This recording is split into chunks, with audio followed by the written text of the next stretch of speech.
Untuk mempersingkat waktu kepada Bapak Ustadz kami persilakan.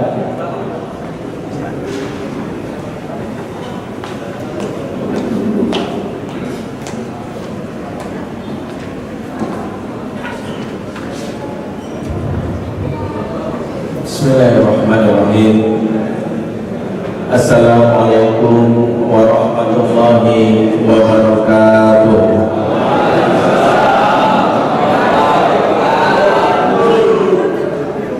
Alhamdulillah wa kafa, wassalatu wassalamu ala nabi Mustafa wa ala alihi wa ashabihi wa man ihtada amma ba'd. Saya ayuhal ikhwan, a'azakumullah jami'an, bapak-bapak, ibu-ibu, saudara-saudariku yang dimuliakan Allah Subhanahu wa ta'ala.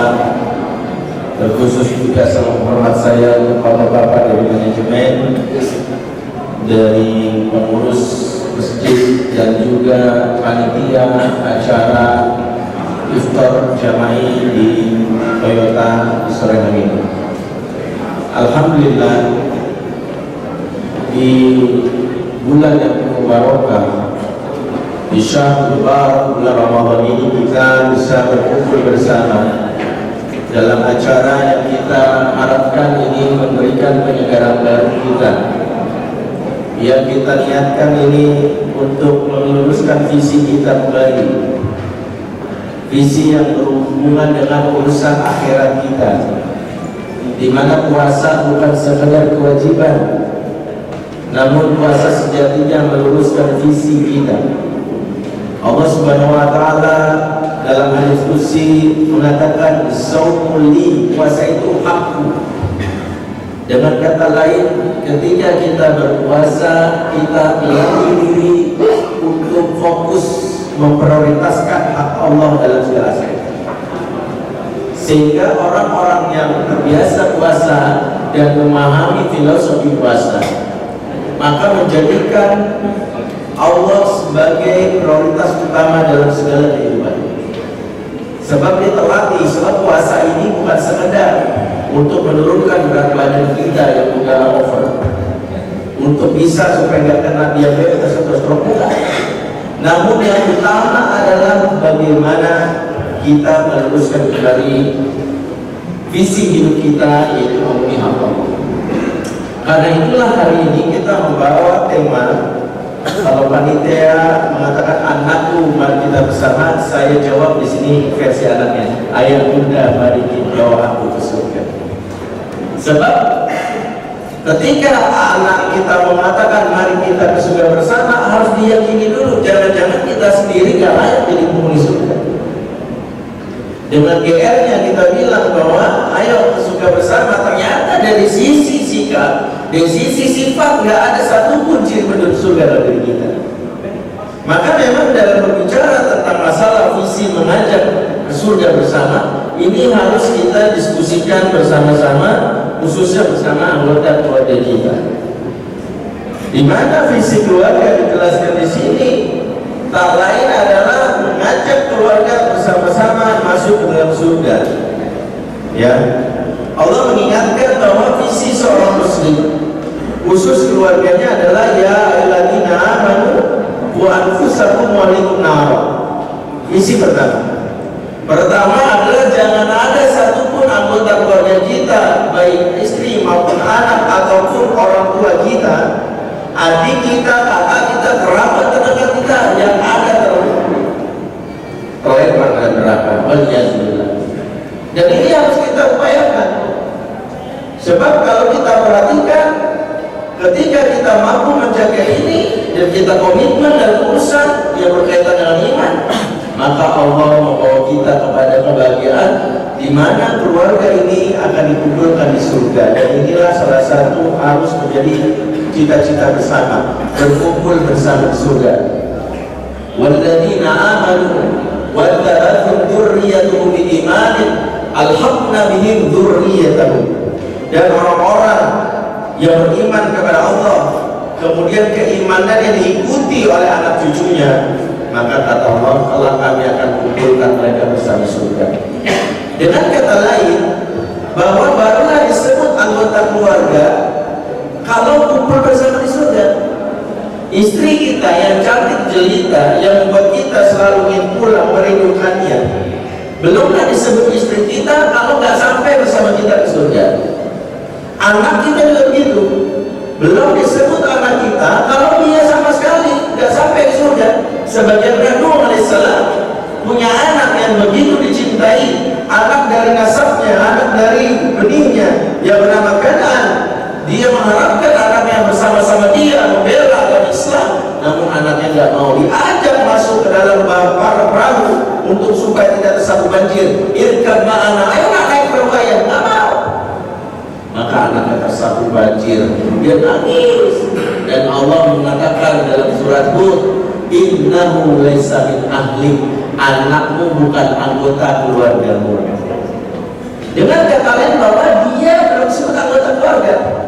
Ayat ini memberitahu yang disebut anggota keluarga kalau kumpul bersama di surga. Istri kita belum disebut istri kita kalau nggak bersama kita di surga. Sebagaimana kita tahu istrinya Nuh bukan istrinya ketika dia ternyata tidak sampai ke surga. Maka disinilah perhatian orang tua. Anak kita baru bisa dibilang anak kalau sampai ke surga. Maka salah satu ciri orang tua yang gagal adalah yang tidak mampu membawa anaknya ke surga. Ini orang tua gagal. Ya, orang tua yang gagal adalah yang tidak mampu membawa anaknya ke surga. Termasuk adalah ketika keluarga yang bertemu adalah keluarga yang tidak mampu berkumpul bersama di surga ini. Ya. Keluarga berpenuh dan keluarga yang tidak mampu kumpul bersama di surga. Ya, bukan sekedar cerai-berai, namun dia tidak mampu kumpul bersama di surga. Disinilah kenapa kita berharap berkumpul bersama di surga. Karena kita ingin supaya kita kumpul bersama di surga, maka kita belajar untuk memperbaiki visi kita, urusan kita. Sebab selama ini yang terjadi adalah bermula dari visi yang salah, akhirnya dalam aktivitas kehidupannya salah. Dan Allah mengingatkan hal ini. Maka dari surat Al-Qasas 77 Allah katakan, wabtaghi fima ataqallahu wal akhirah wa la tansa nasibaka minad dunya. Carilah apa-apa yang membawakan kamu kepada kejayaan negeri akhirat, tapi jangan lupakan urusanmu di dunia. Allah ingatkan apa? Cari akhirat, jangan lupa dunia. Jangan kebalik. Yang kebalik itu ngomongnya gini, cari dunia, jangan lupa akhirat. Kesannya mirip. Cari dunia, jangan lupa akhirat. Kesannya mirip, padahal beda. Kalau cari dunia, jangan lupa akhirat. Ketika kegiatan dunia dan akhirat berbenturan, biasanya akhirat yang ngalah. Bapak-bapak, besok ada pengajian di Masjid Toyota, Masjid Asra, hadir ya Pak. Insya Allah kalau nggak bentrok sama jadwal main futsal saya. Jadwal main futsal ada turnamen. Ya. Sementara yang namanya ngaji undangan baru datang tadi pagi. Ya, ibu-ibu datang acara pengajian ya Bu, isi ma'agim. Insya Allah kalau nggak bentrok sama jadwal arisan saya. Ketika akhirat itu dibilang jangan lupakan doang, maka orang menganggap akhirat itu nyambi. Maka yang terjadi dalam segala aspek akhirnya dia lupa. Barulah mau ngaji kalau udah kena musibah. Orang baru semangat ngaji pas udah punya masalah di PHK dari kantor udah nggak pengajian ya. Ibu-ibu baru semangat pengajian kalau pas suaminya poligami. Ada pengajian udah harus dikuatkan imannya. Makanya itu ibu-ibunya sedikit. Saya selalu bilang, kalau ibu-ibu malas ngaji, suami poligami aja, dia mau ngaji. Okay? Kenapa? Karena kadang-kadang kita baru ingat Allah. Baru ingat Allah kalau kena musibah. Ya, baru ingat Allah pas dikasih musibah. Wajar Allah memberi kita musibah terus-terusan karena mungkin dengan cara itu kita bersadar. Baru kita ingat Allah. Kalau nggak dikasih musibah, mungkin kita lupa. Makanya orang-orang yang kenapa sih hidup siapa? Ya Allah, mungkin karena kita melihat Allah di saat senang, di saat susah.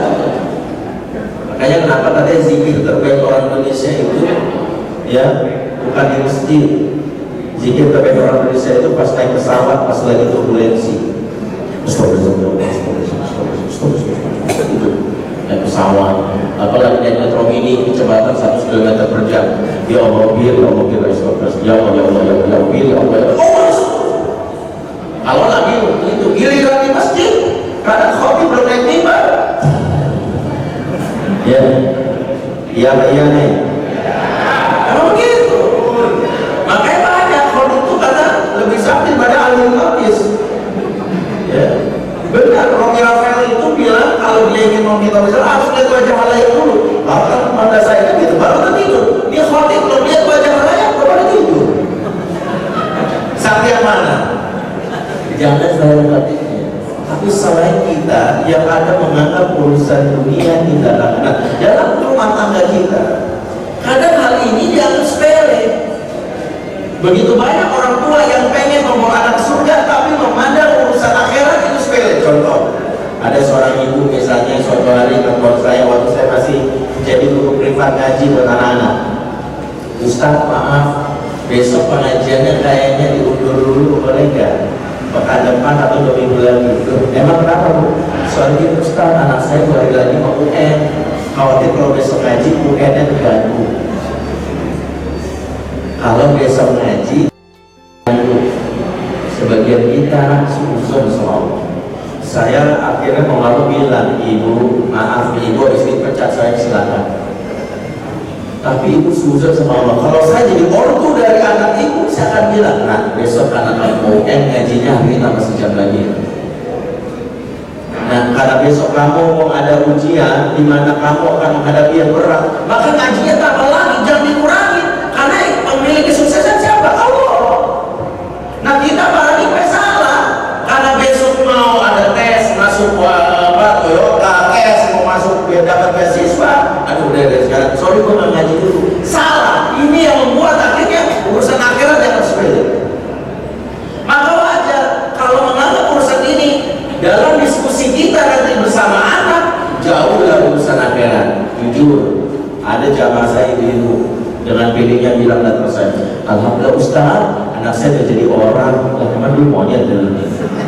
Bukan Ustaz, anak saya pokoknya udah sukses Ustaz. Pendidikannya udah selesai, udah purna lah pokoknya. Gelarnya banyak, kalau dikasih nama itu Ustaz banyak. Profesor, doktor, MA, MBA, CK, MKD, CHT, CPNS, semua gitu. Yang belum ada ALM, alamat itu. Ya banyak. Nah kita baru menganggap anak kita sukses kali itu. Urusannya urusan berkaitan dengan urusan duniawi. Contoh, ini banyak. Betapa banyak kalau bapak-bapak disitanya, anak sedang mandiri Ustaz.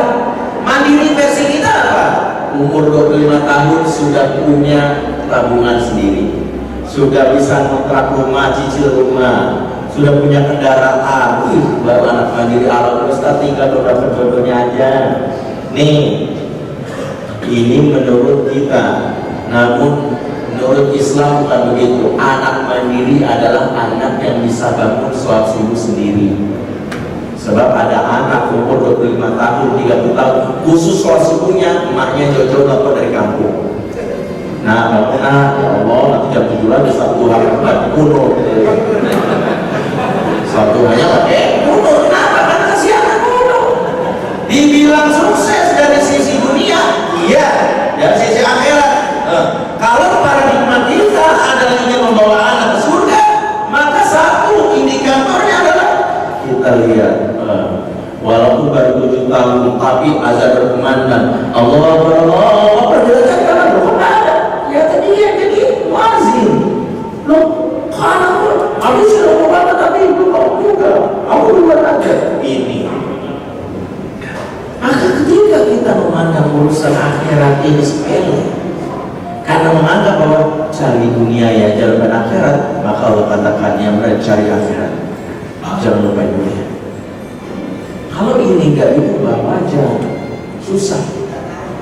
Ada cerita yang disampaikan salah seorang guru saya waktu saya ke Pekanbaru. Kisah yang menyentuh hati saya, dan ini menjadi koreksi kita semua. Jadi ceritanya ada seorang bapak yang ditinggal mati oleh istrinya. Istrinya ini meninggalkan orang anak, dia kena kanker payudara dan akhirnya meninggal. Si bapak dia sedih sekali dan akhirnya bertekad dengan anak yang ditinggalkan istrinya 2 orang, laki-laki dua-duanya, laki-laki. Anak ini bisa dibilang masih balita. Dia bertekad, pokoknya saya akan didik anak saya dan saya gak akan menikah lagi. Dengan tangan saya sendiri saya buktikan sama istri saya. Akan dia tersenyum, pokoknya saya gak akan menikah lagi. Ya, ini suami idaman, ya, suami idaman para istri kan gitu ya. Ya, ditinggal mati nggak nikah lagi. Kalau suami sekarang baru tinggal mati langsung langkahi mayat istri kan gitu. Karena dulu istrinya pernah ngomong, kamu mau nikah lagi? Langkahi dulu mayatku kan gitu ya. Benar-benar dilangkahi. Dia didik anaknya, dia belajar ilmu parenting, psikolog ini, pakar komunikasi ini, ahli bahasa ini. Dia bikin motivator handal. Time is money, ditempel di dinding rumahnya. Waktu adalah uang. Kesempatan tidak mungkin berulang, ambil atau lose it, ya, take it or lose it. Gitu terus dia bilang. Sehingga anak itu emang di-drill pagi sampai malam pasti benar-benar sibuk dan belajar. Terbukti ini ya cerita nyata ya. Anak pertamanya akhirnya di umur 22 tahun sudah lulus magister bisnis di Singapura. Bisnisnya dalam bidang sawit, kayu, dan roof, atap bandara dan atap perhotelan dia bikin. Karyawannya sudah 1.500, loading sampai ke Kanada. Anak keduanya itu dokter spesialis penyakit dalam lulusan UGM. Masyarakat memandang kagum sama bapak ini. Ini bapak luar biasa, idaman. Setiap ketemu cium tangan, dia bilang, "Pak, bapak tuh luar biasa. Istrinya berada sendiri ngurus anak sukses. Rasanya apa, Pak? Iri saya sama bapak." Si bapak bilang, "Ya, saya dari beberapa pakar kan time is money, waktu dan uang, kesempatan tidak mungkin berulang, bla bla bla." Masyarakat mengaku-ngaku tidak setuju. Sehingga kata nggak lama kemudian anaknya sudah mulai berkeluarga, mulai punya rumah tangga masing-masing. Si bapak tinggal seorang diri di rumah cukup besar dengan beberapa orang pembantu. Suatu hari bapak ini kena stroke, dibawa ke rumah sakit. Dokter menyatakan kritis, wah ini sulit nyalakannya, harus ditopang anaknya satu-satu. Anak pertama kasih tahu, "Maaf saudara, bapak saudara mengalami penyakit ini dan ini. Saudara bisa datang mungkin untuk kita diskusikan masalah apa." "Aduh, maaf banget nih dok, saya mau presentasi bisnis ke Prancis. Ini agenda udah 6 bulan yang lalu teragendakan terkait dengan perusahaan saya dari publik. Gak bisa. Gini aja deh dok, tolong sebutin biaya berobat bapak saya sampai selesai. Kira-kira berapa? Saya transfer uang sekarang, gak usah khawatir. Berikan klien terbaik." Dokter nanya, "Jadi bapak bisa lihat?" "Maaf, saya nggak bisa." "Ini benar-benar ya, saya bisa." "Bapak saya mengajarkan time is money." "Nggak bisa, saya nggak bisa hilangin satu." Anak kedua ditelepon, "Maaf saudara, bapak." Ya, saya lagi presentasi jurnal internasional saya di Singapura. Ini konferensi 3 hari. Saya baru punya waktu long 3 hari lagi. Dan saya pembicara dari Indonesia dengan beberapa pakar dari Taiwan, dari ini. Kayaknya saya nggak bisa deh. 3 hari lagi boleh nggak? Saya udah tahu penyakit bapak saya lewatnya. Kita diskusi via telepon boleh? Tak lama kemudian 2 tahun itu kalau ini kisah nyata, bapak ini meninggal. Innalillahi wa inna ilaihi raji'un. Dibawa ke rumahnya, kemudian dia disolatkan, dimandikan, dikafani dan disolatkan hanya oleh pembantu dan masyarakat sekitar. Disitulah masyarakat terbuka pikiran. Sebagian mengusap dada mereka sambil bilang, "Amin amin ya Allah. Demi Allah saya tidak mau punya anak bapak ini. Gak jadi. Demi Allah saya tidak mau. Sukses iya, kaya iya. Tapi bapaknya meninggal, dia sempat ada karena bilang presentasi bisnis presentasi ini enggak deh. Mendingan udah biarin aja anak gue. Yang penting satu pesan gue malam gue." Tuh, siapa dia bilang gini nanti. "Bapak minta apa satu pesan mau dia orang nasional itu kan. Cuma bapak udah sadar, kalau bapak meninggal, kamu jadi imam soal jenazah bapak bisa. Kamu jadi imam bimbing adik-adik mau baca doa pertama, ya. Bapak begitu. Bapak mau bagaimana? Dan ternyata kita selama ini lupa bahwa anak kita itu investasi yang lebih besar lagi akhirat. Yang dimana surga itu lebih besar. Ternyata kita gagal. Karena urusan apa? Dunia. Bal tu'thiruna al-hayata dunia. Kamu tuh ngomongin banyak ngomongin dunia. Wal akhiratu khairu wa abqa. Padahal akhirat itu kekal lebih baik. Dan ini terjadi. Betapa banyak orang tua yang anaknya kaya, begitu meninggal disuruh baca Quran, anaknya nggak bisa. Saking pintarnya tua anak, dia bilang, maaf Ustaz, bukan saya baca ini langsung dari PPT player, ya. Ini tidak putus. Ya. Ini Ustaz mau request, ini banyak Ustaz, ada Hani Abdul Rifai, ada Asudai, banyak. Disuruh untuk membaca doa ke bapaknya, nggak bisa. Dikumpulin 1000 anak yatim, khususnya pas Ramadan, satu orang dibayar 100.000 di sebuah ballroom, habis 100 juta, mahal. Namun belum tentu sampai. Kenapa? Karena doa yang dijadi sampai hanya dari anak besar. Dan ingat-ingat kodenya. Poinnya adalah ternyata ketika kita sudah mulai menganggap dunia dalam rasa kehidupan kita lebih penting, maka kita lihat agenda kehidupan kita. Satu poin saya, karena sebenarnya ini slide-nya panjang, saya nggak usah kasih itu. Makanya di slide sebenarnya tadi saya berpikir nggak bisa sampai waktunya terbatas. Tapi poinnya ini, ada sebuah kalimat menarik, kemudian apakah keluarga kita sudah layak menjadi penghuni surga atau tidak? Dan ini diucapkan oleh Ibnu Jarir At-Tabari dalam kitab Tarikhnya. Beliau punya suatu hipotesis. Hipotesisnya gini: hiwaru baina ri'ayah yadulu ala ru'yati amiruha. Dialog antar rakyat menunjukkan visi asli pemimpinnya. Saya ulangi, dialog antar rakyat menunjukkan visi asli pemimpinnya. Apa maksudnya? Apa yang dibicarakan oleh rakyat itu menunjukkan memang visi dari pemimpinnya, ide-ide pemimpin. Beliau meneliti 3 khalifah di zaman dinasti Umayyah. Yang pertama namanya dinasti zaman Sulaiman bin Abdul Malik. Di zaman Sulaiman bin Abdul Malik, rakyat kecil kalau ngobrol di warung kopi atau ketemu pinggiran jalan selalu nanya gini, anak berapa, istri berapa, masih jomblo, ada yang aja bersama, masih mandiri, gitu. Segitiga sama kaki, lu sama siapa kan gitu? Omongannya seperti kaki istri. Kalau satu tanyanya masih satu, godong kedua, anak berapa? Kenapa omongan seperti didarakan setelah ditelusuri? Sulaiman adalah pemimpin yang kuat visi dan urusan keluarga. Di zaman dia, kalau ada jomblo yang menikah dipaksa nikah gaya sementara. Bahkan kalau ada seorang suami yang hartanya banyak, tapi istrinya satu, dikasih pilihan, nikah lagi atau hak sisa hartanya diambil sama negara. Sebagai suami melihat nikah lagi.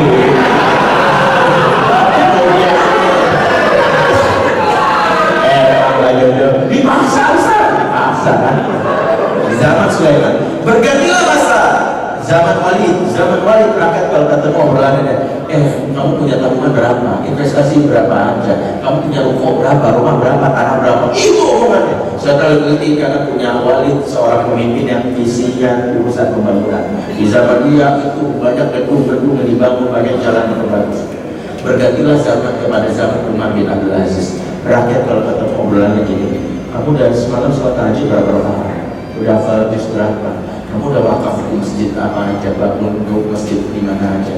Kamu udah baca Quran berapa kali sehari? Itu obrolannya. Setelah diteliti karena pemimpinnya adalah Umar bin Abdul Aziz yang kuat isinya dalam urusan spiritual.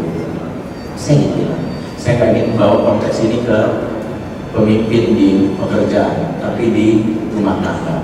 Pemimpinnya adalah ayah dan ibu.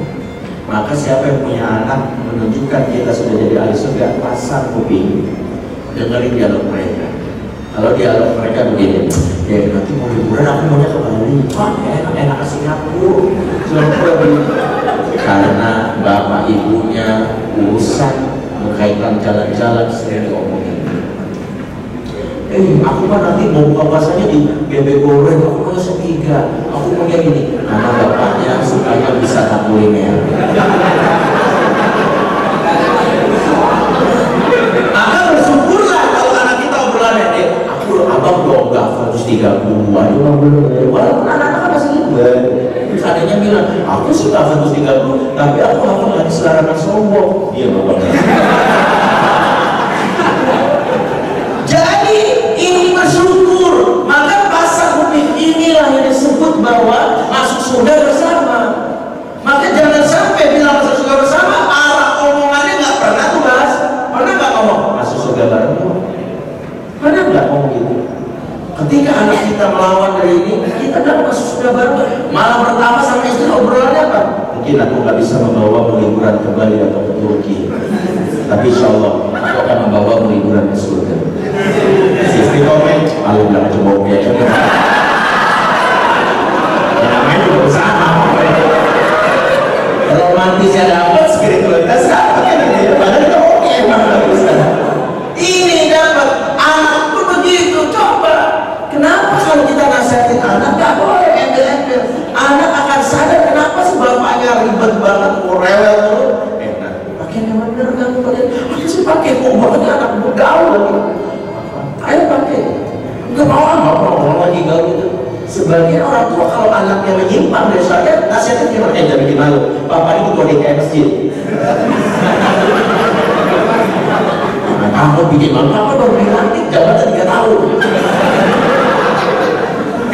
Bapak ini Ustaz, selalu nyebut embel-embel, nggak bener. Harusnya apa? Nah, maaf Bapak Beliau, karena Bapak nggak kehilangan kamu ya. Bapak ini sudah Bapak. Tapi Bapak marah, kata Bapak nggak mau. Satu kata Bapak harus tambah neraka, Bapak nggak rela. Bapak marah hari ini, karena Bapak mau bawa kamu surga. Hafid Bapak ya pakai kamu benar. Bapak ingin bermain besar kamu lagi di surga. Ini isi orang tua yang jelas untuk surga. Mudah-mudahan sikap kita memahami yang jangan salah dan berusaha membawa anak surga. Visinya lebih lagi. Assalamualaikum warahmatullahi wabarakatuh.